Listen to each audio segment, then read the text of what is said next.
Halo, nama saya Amatil Lama Biasa Salman. Pada video ini saya akan menjelaskan tentang pemilihan rekening belanja pada proses penganggaran. Belanja sendiri dibagi menjadi 4 jenis, yaitu belanja operasi, belanja modal, belanja tidak terduga, dan belanja transfer. Belanja operasi dan belanja modal itu dua jenis belanja yang digunakan oleh SKPD, jadi kita langsung bahas dua itu saja. Yang pertama adalah belanja operasi. Belanja operasi itu belanja sehari-hari pemerintah daerah dengan manfaat jangka pendek, yaitu 12 bulan atau satu periode akuntansi. Belanja operasi sendiri dibagi menjadi 6. Pertama, belanja pegawai, isinya kompensasi yang diberikan kepada kepala daerah, wakil kepala daerah, pimpinan dan anggota DPRD, serta seluruh pegawai ASN. Kedua, belanja barang dan jasa, berisi belanja barang dan jasa yang memiliki masa manfaat maksimal 12 bulan atau satu periode akuntansi, serta barang dan jasa yang akan diserahkan atau dijual ke masyarakat atau pihak lain.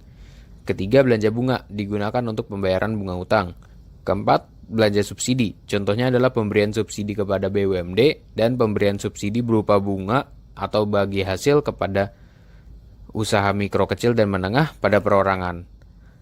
Kelima, belanja hibah, dapat berupa uang, barang, atau jasa. Diberikan kepada pemerintah pusat, pemerintah daerah lainnya, BUMN, BUMD, badan, lembaga, dan organisasi kemasyarakatan beserta partai politik. Keenam, belanja bantuan sosial. Bantuan yang diberikan itu harus berupa uang dan tidak dilakukan terus-menerus. Jenis belanja selanjutnya itu belanja modal. Belanja modal digunakan untuk menganggarkan pengeluaran yang dilakukan dalam rangka pengadaan aset tetap dan aset lainnya. Belanja modal dibagi menjadi belanja tanah, digunakan untuk menganggarkan tanah untuk operasional pemerintah daerah. Lalu belanja peralatan dan mesin, digunakan untuk menganggarkan peralatan dan mesin seperti mesin dan kendaraan bermotor, alat elektronik, inventaris kantor, dan peralatan lainnya.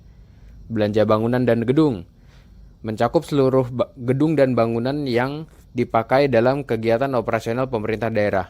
Lalu ada belanja jalan, irigasi, dan jaringan, digunakan untuk menganggarkan jalan, irigasi, dan jaringan yang dimiliki oleh pemerintah daerah.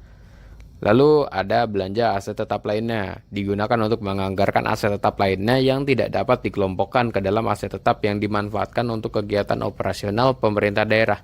Contohnya itu kayak buku, karya seni, hewan, tanaman, dan lain-lainnya.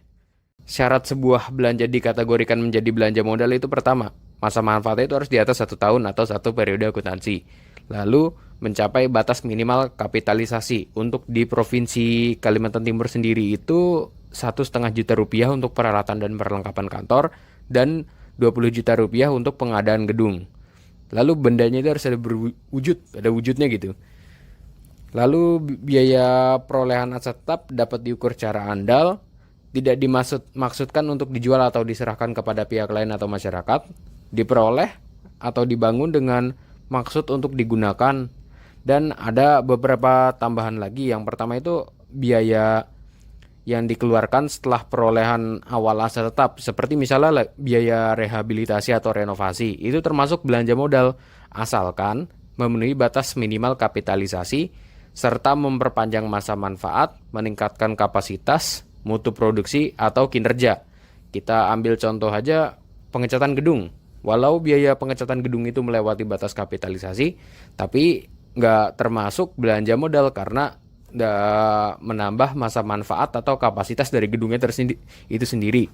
Jadi termasuk ke dalam pemeliharaan rutin atau berkala. Tapi kalau perluasan gedung, renovasi gedung, diluasin gitu, nah itu termasuk meningkatkan kapasitas kan. Jadi bisa dimasukkan ke belanja modal. Lalu pada kegiatan rehabilitasi atau pembangunan yang menggunakan konsultan perencana dan konsultan pengawas, biaya perencanaan sama pengawasannya itu dianggarkan ke belanja modal. Dan terakhir, pemeliharaan berat juga termasuk ke dalam belanja modal. Tapi kalau pemeliharaan rutin dan berkala termasuk ke belanja operasi. Nah, bagian terakhir ini ada penjelasan mengenai maksud dari kode rekening. Di kode rekening itu di depannya ada 6 digit angka ya. Ada ini contohnya 5 1 02 01 01 0024. Nah, setiap digit ini punya maksud dan arti masing-masing. Digit pertama itu artinya akun. Yang digit kedua kelompok belanjanya, digit ketiga jenis belanja, digit keempat objek, digit kelima rincian objek, digit keenam sub rincian objek. Nah, ini ada bagan yang mungkin bisa membantu bagi Bapak Ibu agar lebih mudah dipahami ya maksud dari kode rekening yang digit-digit itu. Nah, untuk mencari kode rekening yang sesuai, Bapak Ibu juga dapat memanfaatkan menu referensi pada aplikasi SIPD. Sekian dari saya. Apabila ada saran atau masukan, Bapak Ibu sekalian dapat menghubungi saya. Semoga video ini dapat bermanfaat dalam membantu Bapak Ibu sekalian dalam memahami pemilihan rekening belanja. Terima kasih.